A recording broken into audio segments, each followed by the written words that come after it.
यहाँ बोलना बहुत आसान है। हाँ हाँ, संबंध को नहीं संभालेंगे साहब, संपत्ति को संभालेंगे।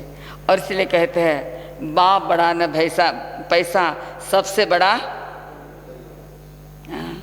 रुपया। हम 5 लाख रुपए लेना पसंद करेंगे, लेकिन संबंध टूटे तो टूटे, बिगड़े तो बिगड़े, कोई लेना देना नहीं। आज का मानव का लक्ष्य मात्र किस पे केंद्रित हो गया? हाँ, पूरे जिंदगी भर क्या करता है? मिली थी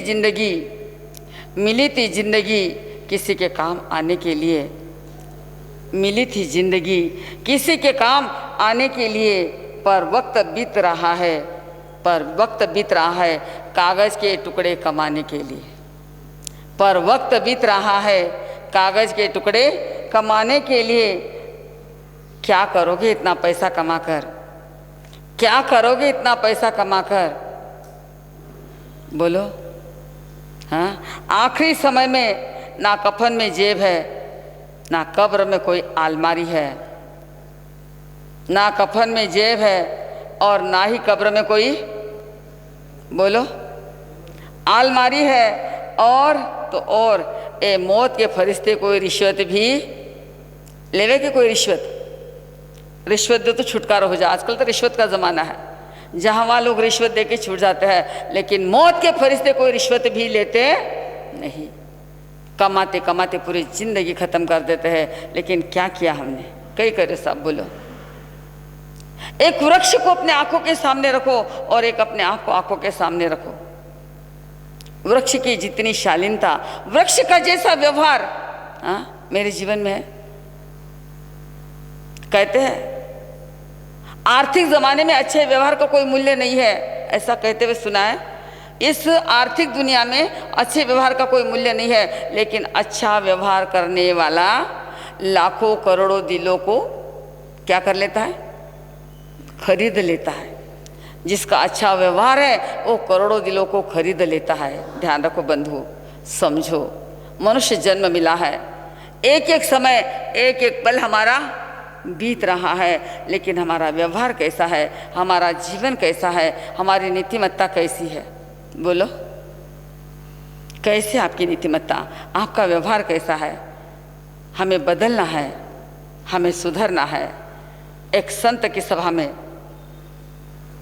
श्रवण करने के लिए कुछ लोग चले जाते हैं, कुछ तो सुनने के हिसाब से जाते हैं, कुछ लोग भाई मैं नहीं गया तुम्हारे साथ पूछे क्यों नहीं आया सारक जी, हाजिरी देने के लिए चले जाते हैं। कुछ लोग मांगलिक लेने के लिए आ जाते हैं। तो ऐसे महाराज साहब का सत्संग प्रवचन चल रहा था। आखिर में सत्संग पूरा होने के बाद शिक्षा के रूप में संतों ने 3 बातें कही। कितनी बातें कही? 3 बातें कही। क्या कही 3 बातें? पहली बात कि अपने आप को बदलो। पहली बात क्या कही? अपने आप को बदलो। दूसरी बात कही छोड़ के जाओ, कुछ छोड़ के जाओ। और तीसरी बात कही कुछ लेके जाओ। अब सत्संग में आने वाले, कुछ अब लेट आने वाले लोग पूरा तो सुना नहीं, लेकिन आखिर के 3 बातें सुन ली। एक कोई रसिक था, उसने 3 बातें सुन ली।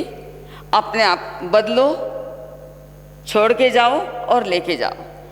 अब जैसे सत्संग सभा पूरी हुई, विचार करने लगा कि संत ने प्रवचन बहुत अच्छा दिया है।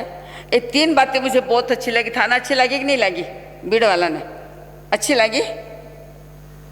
अच्छी लगी गई? आप रोज सत्संग सभा में आते हो, 3 बातों के ऊपर अपने को ध्यान करना। उसने भी 3 बातें ध्यान में कर ली कि बदलना क्या। वो चिंतन करने लगा, बदलना क्या, छोड़ना क्या और ले जाना क्या। चिंतन करते करते चलते जा रहा, चिंतन करते जा रहा, गेट तक पहुंच गया। कोई चिंतन में बात आई नहीं। अब गेट तक पहुंचा, बाहर निकलना, वहाँ क्या थी, सारी सबकी चप्पल जूते छूटे हुए थे। उसके मन में बात आई। संतों ने क्या कहा? बदलना।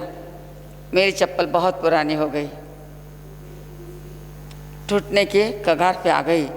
उन्होंने कहा बदलना। यहाँ काफ़ी अच्छी चप्पल है, अच्छी नई नई चप्पल है, बदल लो। चप्पल बदल ली। संतों ने कहा छोड़ दो, अपनी चप्पल छोड़ दी और नई चप्पल। बराबर है क्या बात?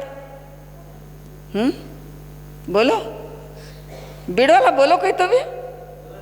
हाँ, चप्पल बदल ली, अपनी चप्पल छोड़ दी और दूसरी चप्पल लेके, यानी वो संतों की तीन ही बातें अपना ली उसने, संतों की तीन ही बातें अपना ली।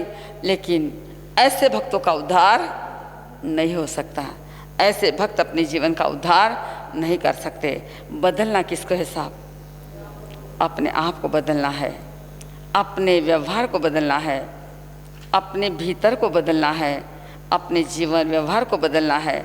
और नहीं बदले तो ये सत्संग सभा क्या काम की, और हजारों लाखों रुपए आपने पानी के जैसे खर्च लिए और उसका बेनिफिट कुछ भी नहीं हुआ, तो क्या फ़ायदा साहब? बोलो मुझे बहुत बार विचार आता है, बहुत बार मैं चिंतन करती हूँ कि चातुर्मास के अंदर हमारे भक्तगण लाखों रुपए खर्चते हैं, पानी के जैसा पैसा बहाते हैं, आगे पीछे देखते नहीं, लेकिन इतना खर्च होने के बाद भी उसका बेनिफिट हमने क्या पाया? हमारे जीवन में क्या पाया, क्या खोया, क्या परिवर्तन आया? क्या हमने जीवन को बदला? क्या अपने विचारों को बदला? बोलो साहब। भगवान महावीर ने चंड कौशिक के कड़वे व्यवहार के सामने अपना क्षमा का मधुर व्यवहार किया। क्या हम भगवान महावीर नहीं बन सकते? क्या हम गसुकमाल मुनि नहीं बन सकते? बन सकते। मोक्ष में जाना हमारा लक्ष्य है, मोक्ष में जाना है तो हमें बदलना बहुत जरूरी है। नहीं बदलोगे,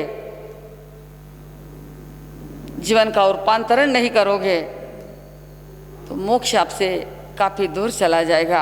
मोक्ष नज़दीक नहीं है। सिर्फ आना, जिनवानी सुनना और जीवन में परिवर्तन नहीं करना, इससे हमारा जीवन आगे बढ़ नहीं सकता। सुनने के बाद क्या करना है? उसको अपने जीवन में अपनाना है। विचारों का परिवर्तन, व्यवहार का परिवर्तन। आज घर जाने के बाद में कहीं करो, मान लो किसी ने कड़वा शब्द बोल दिया तो आपका व्यवहार क्या रहेगा? आज बोलो।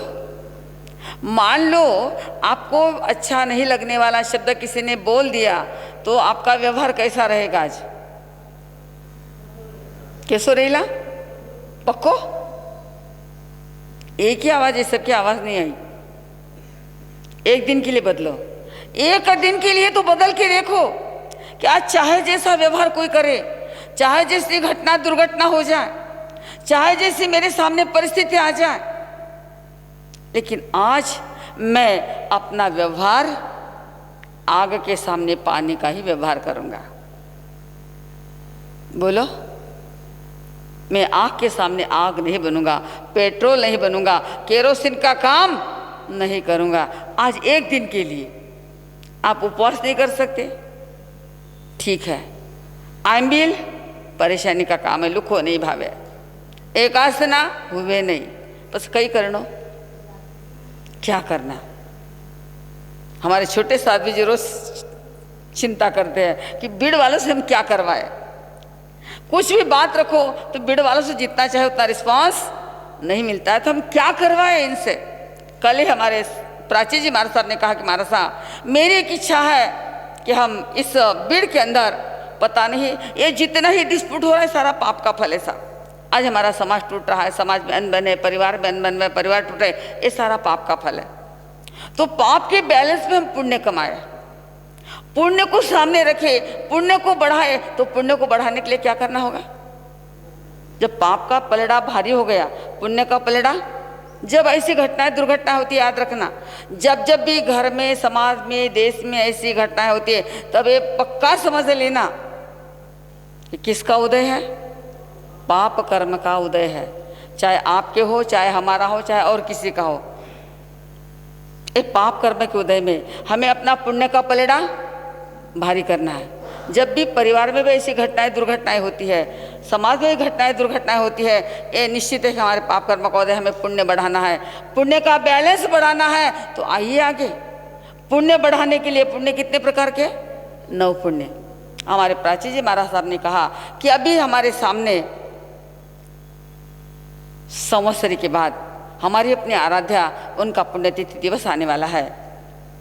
तो हम क्यों ना हमारे भाई बहनों से पुण्य का तप करवाए, 9 पुण्य का तप करवाए, ताकि पुण्य का बैलेंस बढ़ेगा। निश्चित पाप का पलड़ा हल्का होगा, पुण्य का पलड़ा भारी होगा। तो हमारी बहनें सावधान हो जाए, अपनी कमर कस ले। कोई ज़्यादा भारी